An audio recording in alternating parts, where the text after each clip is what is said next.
બે ભાઈબંધના વાડા બાજુમાં અને બે કણે ભેંસું હતી અને યોગાનું યોગ થાય તમે સમજો તો યોગાનું યોગ એવું બન્યું કે બે ની ભેંસું વિયાણામાં હતી.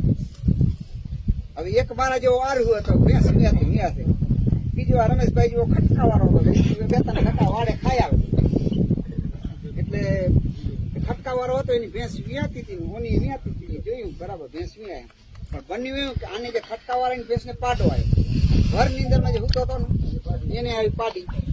હવે ઓને વસ બદલાવી દીધી ત્રિકમભાઈ. પણ ગાય હોય ને તો આપણને ખબર છે ગાય માતામાં એટલી તાકાત છે એનું તમે વસ બદલાવો ને તો એ ન બદલાવે. પણ આપણે પણ ભેંસનું દૂધ પી પીને સારું થઈ ગયા પાડી અને હું એનો પાડો એટલે આપ સૌને જાગવાની જરૂર છે. જો બધા ભેગા જાગશો અમારે જાગવું જશે તમે એકલા જાગશો તો નહીં બધા જાગ્યો એટલે આપડી છે ને પાડો કોઈ મૂકી ન જાય એટલું જોજો ભારત માતા જય.